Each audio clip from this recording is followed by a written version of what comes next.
Hi everyone, how you going? So I've got a card holder at the moment that's trying to buy a second-hand car. This is interesting. Okay, this is the normal procedure if you want to buy a car privately. Alright. So, you've got money saved up or stuck in your account and you want to buy a second-hand car. You go looking in the normal places. You wouldn't think it would be this hard. You've got to get the seller to hand over all their details. You've got to get all the details of the car. Rego, everything like that, right? Then you've got to upload all of that information and apply for permission to transfer funds to your account so that you can purchase the vehicle. This can take anywhere up to 4 days. So the person I'm talking to in inbox right at the moment was hoping to purchase a vehicle that she's been looking at. She's uploaded all of the information, but today's Sunday. No one works at Indu on Sundays. Okay? So, even though the information is uploaded, her evidence, the screenshots of all the message conversations and the car advertisement, right, all been uploaded, she won't be able to buy the car. Now, the problem is that the owner has made contact today for her to come and see the car, inspect the vehicle. First in with cash gets the vehicle. What does that mean for her? If she can't convince him to wait for this application process to be completed, this will be the third vehicle she's missed out on purchasing, because sellers don't want to wait for Indu. Or 4 days later. They don't want to hand over their personal information or their bank details, because in some cases Indu will ask for the person's bank account to transfer the money directly to the other person's bank account, which she doesn't want to do either, because, you know, everybody here knows if you're going to buy a second-hand car, you go with the cash in your pocket and you can negotiate a better deal normally. Everybody goes and does that. But being on a cashless debit card, you don't have that freedom to do that. Right? She's really annoyed, you know. Because, you know, yeah, the delay to be able to go and inspect the vehicle and have the cash in her pocket so she can negotiate properly, all right, and to also make sure she's got a person with her to inspect the vehicle, you know. The seller's turned around and said he's selling it to the first person in with cash. She's screwed. She's missed out on 3 car sales in 2 years, and it makes bartering pretty much impossible. All right? It's crap. But I've met people who have been completely blocked from being able to do that.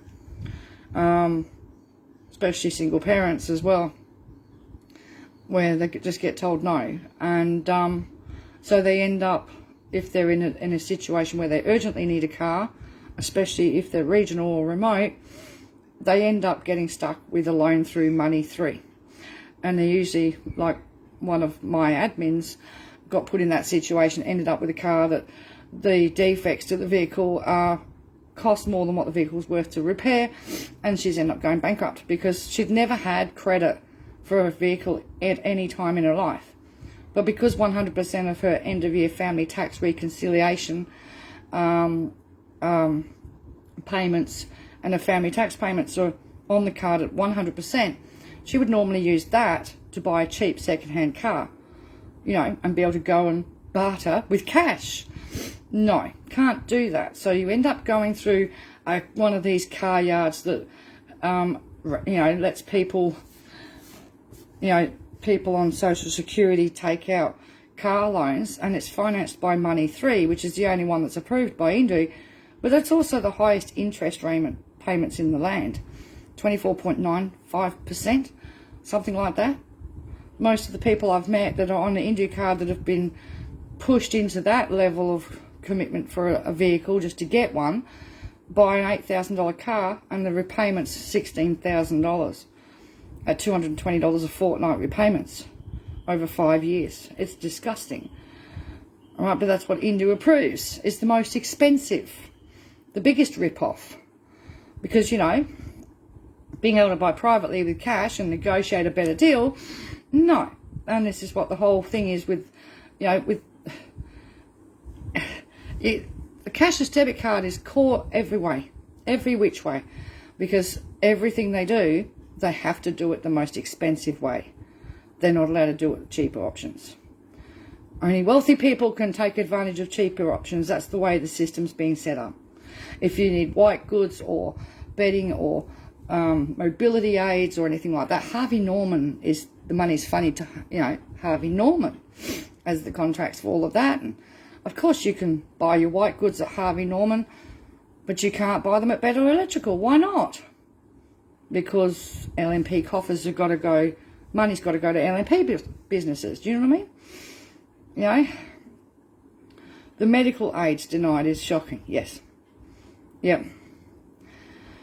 I know. I know. We're not forgetting about that sort of stuff at all. My last 2 videos of, yeah, it's just disgusting where people can't buy stuff that they need. They also don't allow Centerpay for car loans because they do not deem cars a necessity. Hang on, reading Steph's. They don't allow my car finance company to debit my card either. So when I lost my job, I ended up defaulting on my loan because of this. Yeah, because your finance company probably doesn't recognise Indu as a legitimate business in that respect. Stephanie, or Steph, Centerpay has never been allowed for finance on a car, as far as I know. So it's difficult. But yeah, depending on, I've met several card holders that have gone bankrupt because Indu wouldn't allow them to, you know, have access to the cash to pay their car loans, and the car loan company wouldn't accept Indu for payments, and Indu wouldn't set up direct payments for those companies.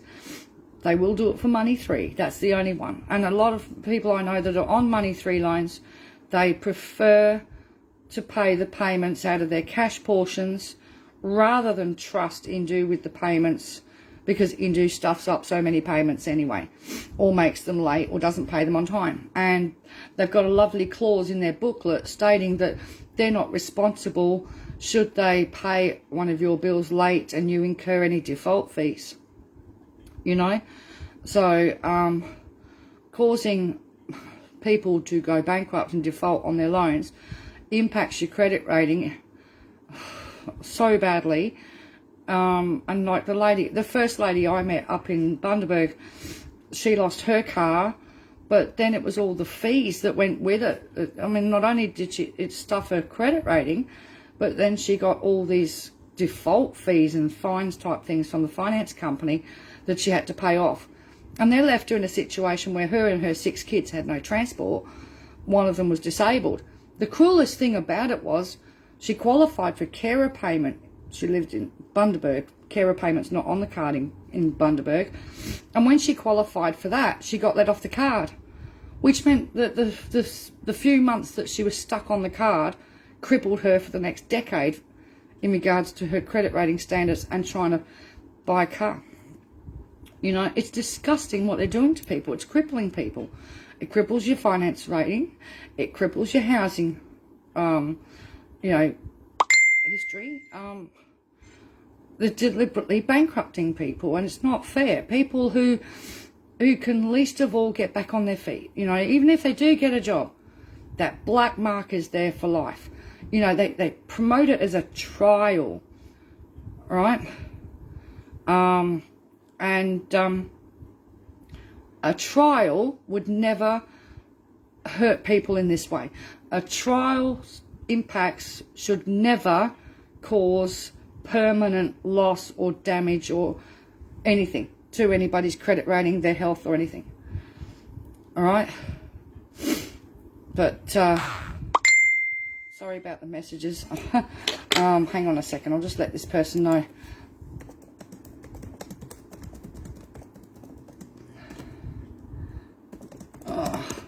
So, yeah, Indu would use going bankrupt against you to deny getting off the card. Absolutely. Absolutely, because they would turn around and say that you can't manage your income. all right, straight up, that you've got a bad credit rating, that you've gone bankrupt because you couldn't manage your funds. But they're the ones in charge of your funds. They're the cause of you not being able to manage your funds because they're the ones in control. They're the bad money managers, not you. You know, and that's it. That's the bottom line. How can you hold somebody accountable for poor money management when the money is in the Indu card and Indu and Services Australia are in charge of that money? Mind boggles, doesn't it?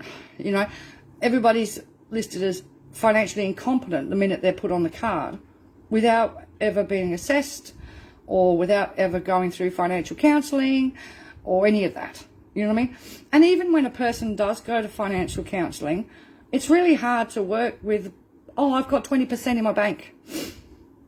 You know, and like with the rate of payments being so low, last year, financial counsellors around the country came out and said we can no longer help people with financial counselling because we can't make a budget for them on the basics because they don't have enough income coming in the first place.